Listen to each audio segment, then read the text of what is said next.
Hey guys, it's Andy here from Altitude Finance and welcome back to our tips on how to get into property sooner, your first home or your first investment property or your next property.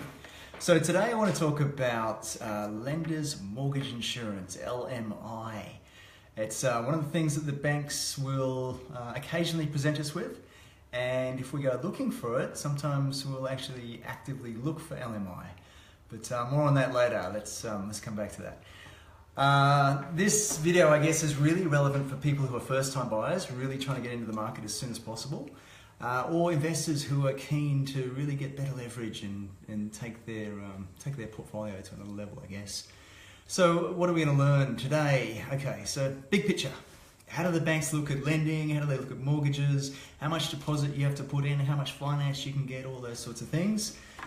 And a couple of other acronyms. LVR, OPM, LMI, so all these will be covered in detail. Now, why is it so important? Well, it's important because time is money. I don't know if you're watching the property market, if you're starting to look at our stuff, you probably are actively watching the market. You will have noticed in the last year or two the market is moving, okay? So if you're trying to save your way towards buying a property, that's going to take you a long time. In fact, let's just say you're saving today for a property worth $500,000 or $600,000. You know, there's an old concept that's in the market for a long time that you need to have a 20% deposit. So 500,000, 20%, okay, you need 100 grand in savings. That's a fair chunk of change. All right, $600,000 property, you need 120 grand in savings. Now, if you're not a first-time buyer, you're also going to have to pay stamp duties and fees and conveyancing costs and all those sorts of things on top of that. You can add about another 4 to 5% on top of that. So, you know, $500,000, $100,000 deposit plus 20 to 25 grand in costs. Yeah, this is an expensive game, right? So that, like I said, it's an old adage. It's certainly something that can slow you down if you don't understand it, and your options above and beyond that. So what I wanted to do just quickly is just refer back to our previous video. That was how to save a deposit quickly. If you haven't watched that already, please go and watch it. It's very crucial to understanding where it fits in the scheme of these things, and it's something you want to put in place straight away. So after this, go do that. But coming back to this, I guess it's really good to kind of follow on and see where that fits into things, because we're talking about saving a deposit, now we're talking about getting into property, now we're talking about Lenders Mortgage Insurance. 500,000, 125,000 deposit. If you're a first-time buyer, 100,000, that's 20%. Okay, not going to happen. Not in reality. Not by the time you go and swap your time to earn an income, get taxed, pay for your life, and then try and save something after that. That's a lot of money. Going to take a long time. That could take you 4, 5, 6 years. Okay. Do you think in 4, 5, or 6 years that property that's worth 500,000 today is still going to be worth $500,000? I mean, the market in some places is moving between 8 to 10% per annum every year. Some areas are going as high as 20%. Sydney, I think, has just done 19% in the last 12 months. I mean, this is just ridiculous. The median house price in Sydney is close to $1 million. All right, that's $190,000 growth year on year.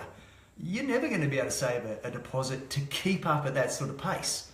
Okay, now when you're first buying, obviously you're not going to buy the median house. You're going to have to get in a bit lower, maybe buy an investment property first, or buy a smaller house in not so good an area that you can renovate. You know, all these sorts of things. That's all part of the picture. We'll get to that. All right, so LMI, is it your friend or is it your foe? Some people hate it. I mean, the concept of paying an insurance premium, and get this, this is an insurance premium that covers the bank. It doesn't cover you, it covers the bank in case you default. I mean, are you serious? You got to pay for that? I know, it's crazy. But here's the thing. $500,000, $100,000 deposit, not going to happen, right? What if you could get a 90% lend? Okay, you'd have to come up with 50 grand. That's more achievable. What if you could get a 95% lend? You mean you've only got to come up with $25,000? Maybe give or take a few extra fees and charges? It's a lot more realistic. It's like this is getting tangible. This is possible, yeah? Look, if you're a good credit risk, there's a good chance you'll qualify for that. So we'll come back to that. Some people hate it. Some people absolutely detest it. They don't want to do it. That's cool. I get that. I understand their point of view. If you do LMI, obviously you're going to be able to get into a property faster. If it's for investment purposes, It's a borrowing cost, and these are typically deductible over 5 years. If you don't understand that, that's okay.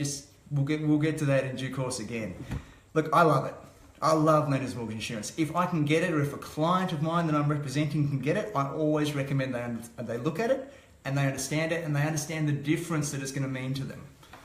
Okay? We will cover that.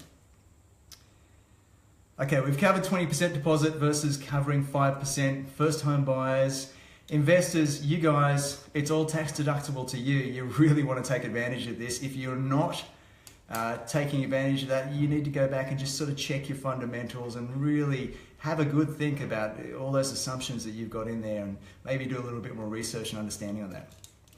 All right, so look, wrapping up, covering it off quickly. If you want to get into the market, you need to obviously save a deposit. You can't save 20% in this day and age realistically without losing years and years and years of your life. Okay, now if you are 20 or 25 and if you want to delay purchasing until maybe 5 or 6 or 7 years later, sure, no problem.